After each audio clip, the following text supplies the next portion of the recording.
From Rabaul, our first documented report about the eruption from volcanologist Rod Stewart in a telephone conversation with John Higgins in our Port Moresby office.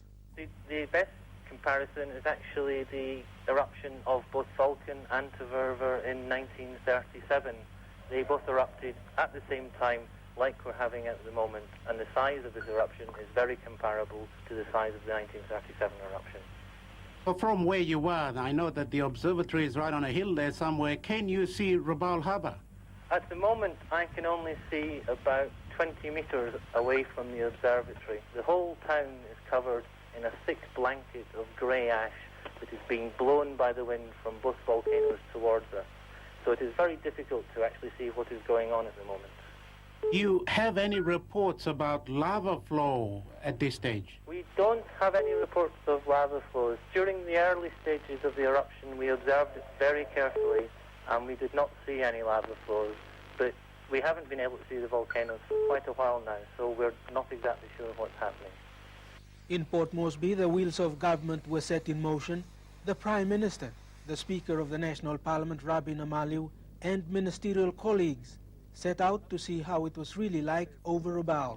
But basically, the Prime Minister and this party are going there very quickly to have a first-hand view of the situation. It'll be a quick trip, unfortunately, but under the circumstances, this is the best thing that could happen. And obviously, the Prime Minister has made an announcement as to the arrangements that will take effect as from now. I might like to just announce that the decision of the Cabinet, which basically declares a state of emergency for Rabaul, and the Cabinet has also announced a director, deputy director of the state of emergency. The evacuation has been proceeding since last night. At the Barocco United Church, people gathered with a common purpose to get information about the situation in Rabaul, a briefing by disaster and emergency officials as a community service. The Prime Minister and then Controller of the State of Emergency, Leith Anderson, returned to Port Moresby from Rabaul that evening and immediately gave a report on their mission. Oh, we're very clear exactly what the government must do on this particular occasion, because the damage is, from what I saw, is quite big. We have set up and authorized the controller of emergency to do everything possible, set up the whole administrative structure for him to be able to carry out his duties. The Finance Minister has been directed to make all the resources of the state available to assist in this program, and we are also making an appeal right throughout, within and without, because I don't think we ought to pretend that we can meet these sort of things head on. We don't know the extent of the damages yet, but anyway, we are appealing within and without to assist in this restoration. We now have a clearer idea of what we've got to do, but as the Prime Minister mentioned, the communication difficulties over there are really astronomical now. The lightning and storms that are being created by the two volcanoes, or the three volcanoes that are erupting at the moment, really excessive. You've got to see it to believe it.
It took only one wave to come over here, from cloud to about 9 o'clock.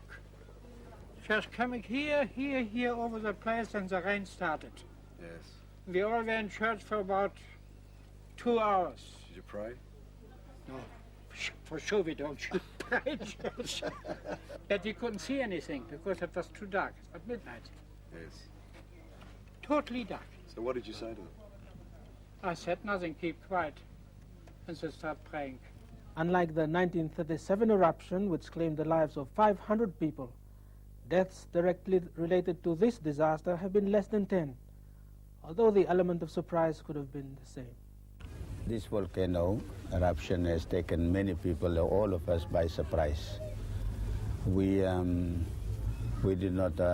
not expecting it, although for a long time there was this awareness that something would happen, but where and when, nobody could say. And now on Monday, all of a sudden, it erupted. And then all these people from around Rabaul, by instinct, I must say, just ran off and flocked into mission centers. The Catholic Church has offered significant help with its many institutions. People have been offered food and shelter during the period supplies were not yet available. State 3 yet. So now this was something come up now, and we play surprise long this last morning now this last blocking road now this last cloud, yeah. The owner of the coastal shipping in Rabaul, Henry Chow, was 4.5 years old when the volcanoes erupted in 1937. Many people are grateful to him for his foresight and service in the evacuation process. It was about 12 o'clock noon on Monday that I realized that the eruption was a disaster of major proportion, that many people will need to be evacuated on the Matapit, Bai village, Nordup, and Matalau and Koroi area. So I came here to see the bishop in the afternoon and to talk to the bishop about what to do. Kami belakang mablong bay, time lagu dibin kisi mi belanau.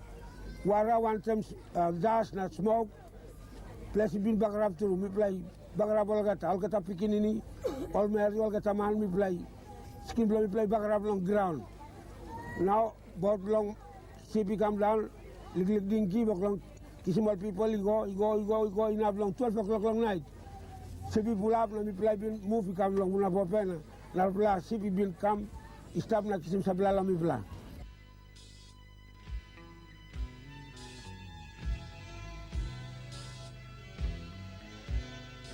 Mi si down are long road na me looking. Oh mama I walk bikini pilay nan tindi.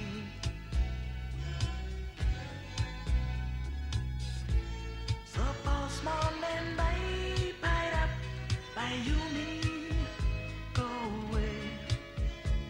I think by you me stop not die long here. That's all.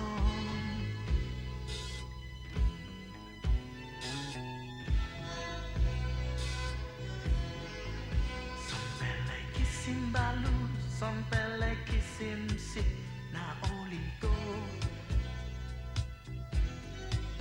Some pele no got money, na only no sabe, but only go away. Na me to me no sabe, but me go away. Maski by me stop, na me die long here, that's all. Within days of putting its relief plan into force, the government found it necessary to make few adjustments.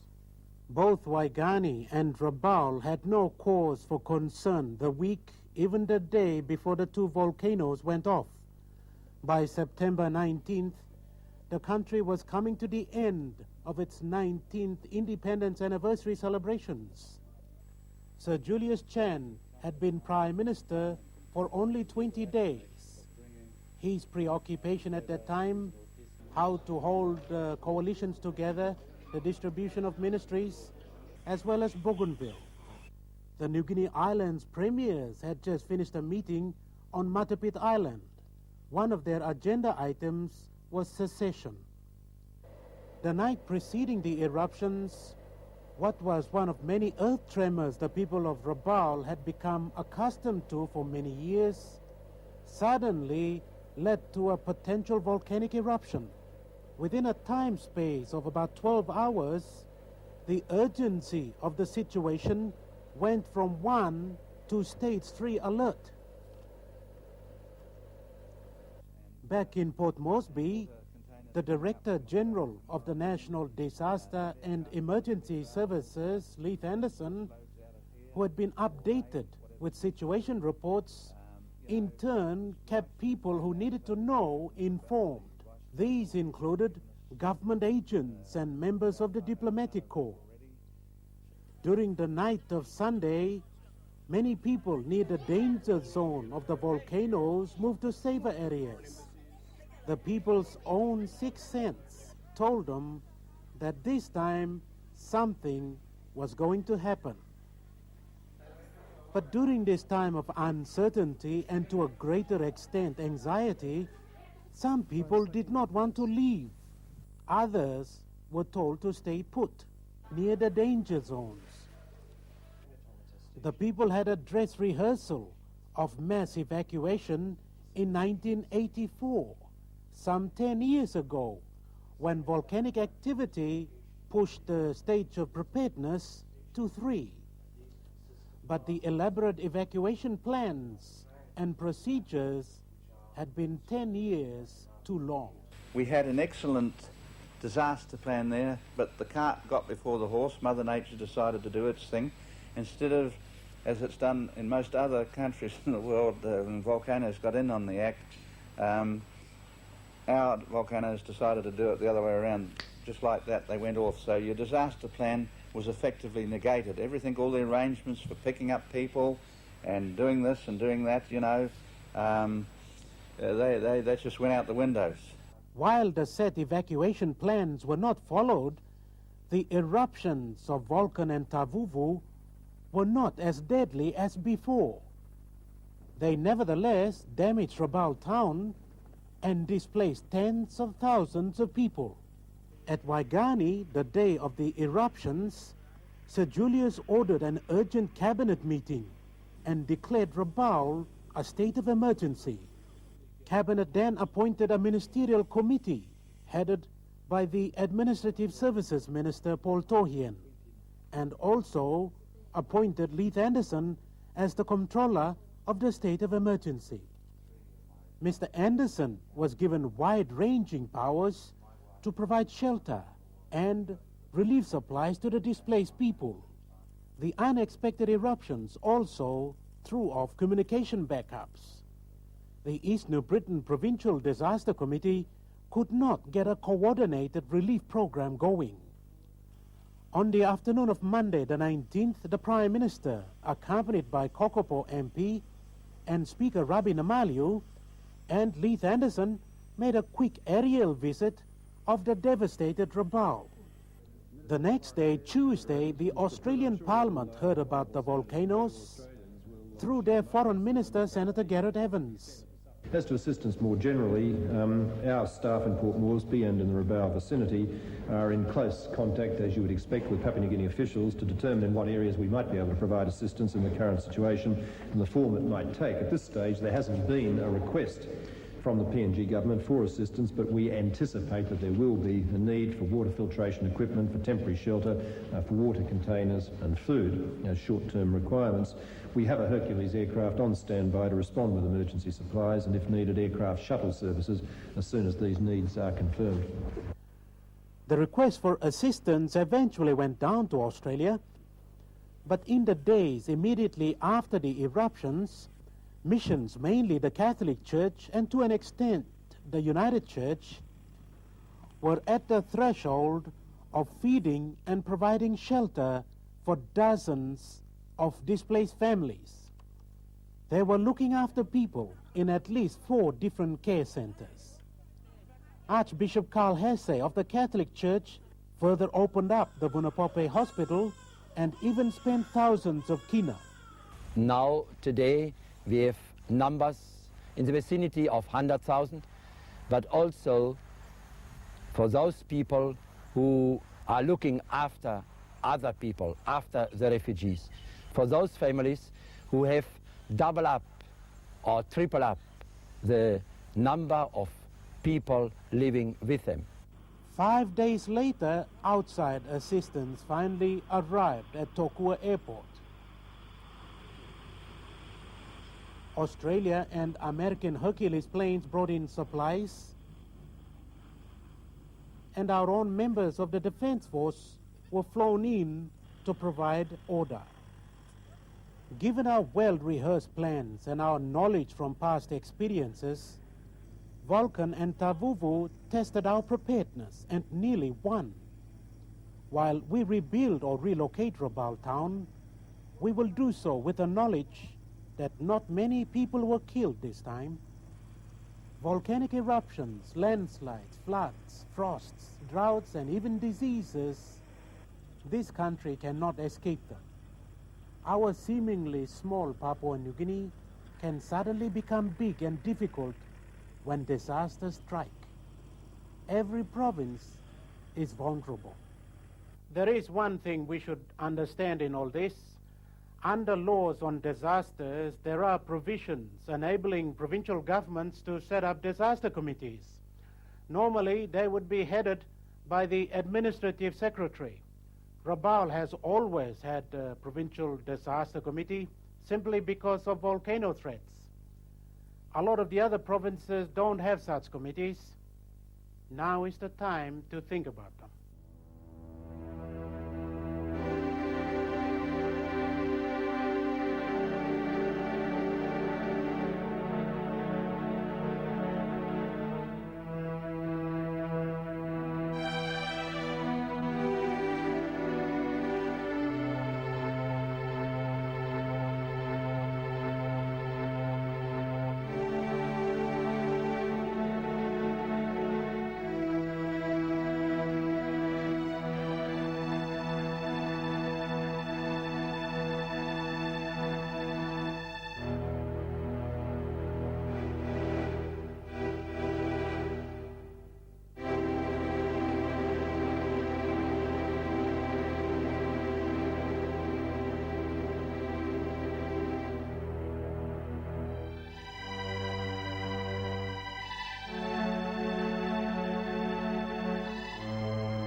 Rabaul is a buried township today.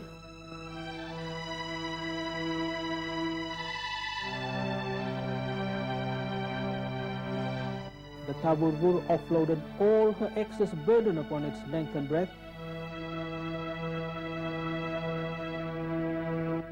All this assisted by the northeasterly breeze.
I'm pretty old in life now, and I would say if I'm going to die, I might as well die where my belongings are, as running away and leaving them.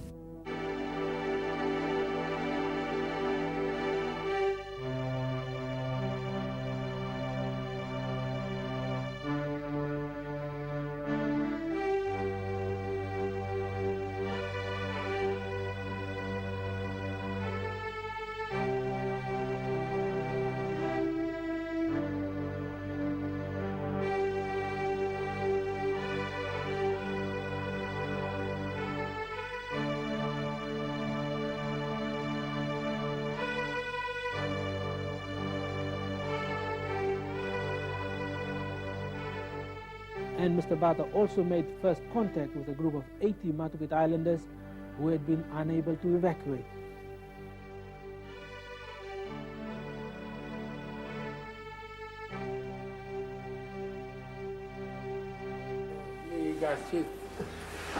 Die.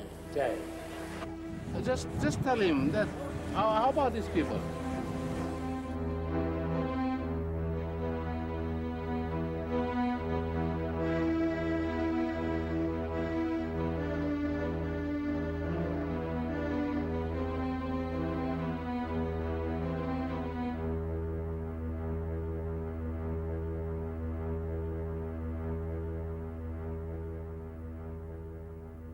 From the ash-covered hospital of Nonga, the story of an emergency evacuation, Health Minister Peter Bata, doing his own inspection runs, came across people still stranded there, among them a woman in labor.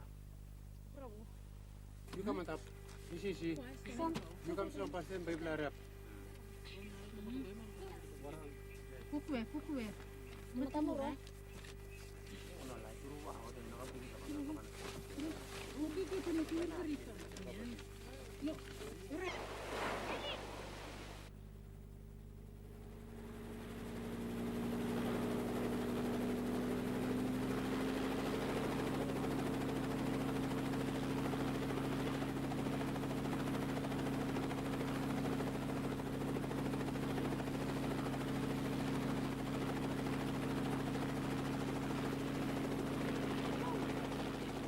There are 11 major care centers spread out over the Gazelle Peninsula, the bigger ones at Kokopo, at the high school, the showgrounds, the Catholic institutions at Vunapope, Bitapaka and Kabaleo.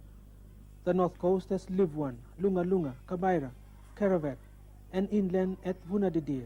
Although majority of the care centers have received their food supplies, we are continue to collect information about other small groups of people still not being supplied with food, water, tents, and other essential items to help them to mitigate the evacuation problems faced by all of them.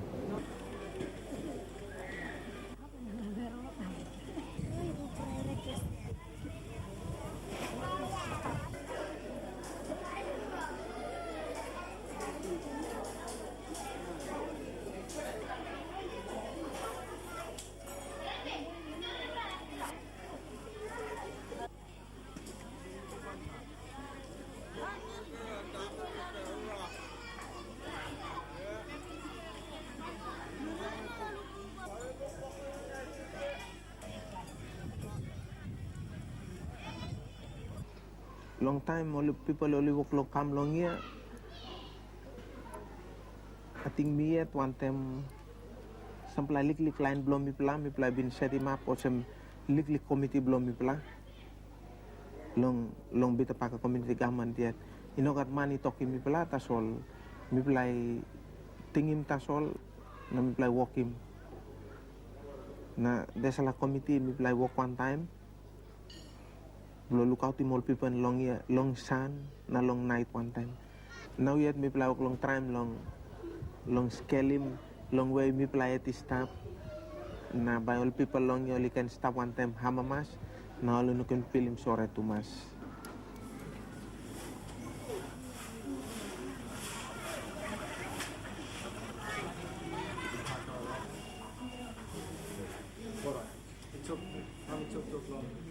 it's been inspiring to see the way the doctors from Vunapope have worked in this time of crisis. They also have been worried about their families, and they've just worked unselfishly, endless hours, and they've shown true love and dedication towards their patients. And especially the nursing staff. The nursing staff, I have so much respect for the way they've worked unselfishly. Many hours of overtime, some not sleeping. It's been inspiring to see their dedication and love.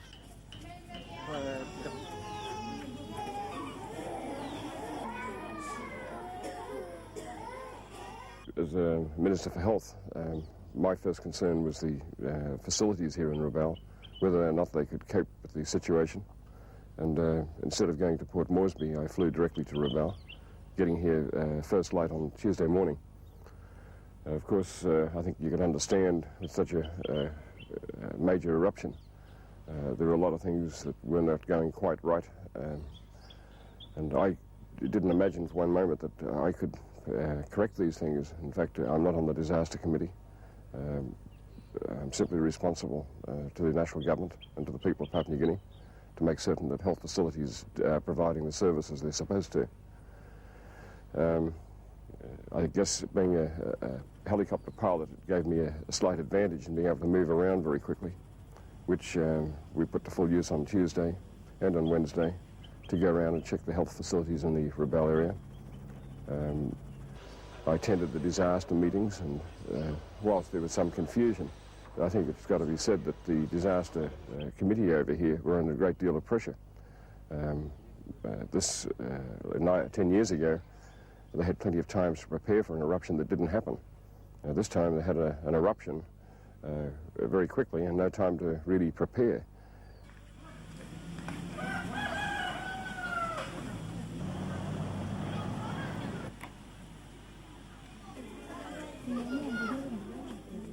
What our concern is at the moment is that we're going to get a large increase in the number of diarrhea-type illnesses.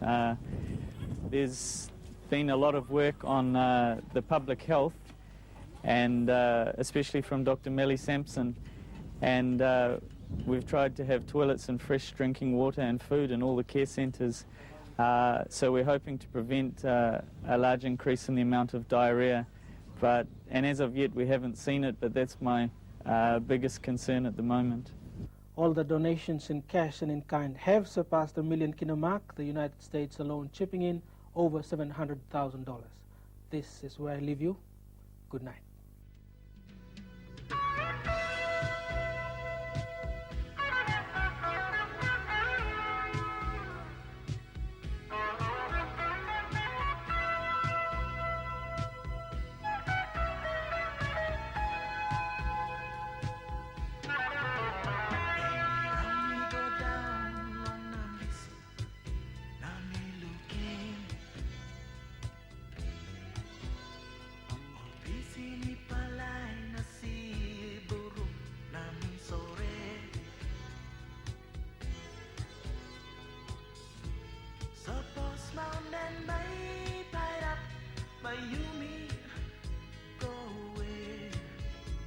Meski Uni start na Uni dai long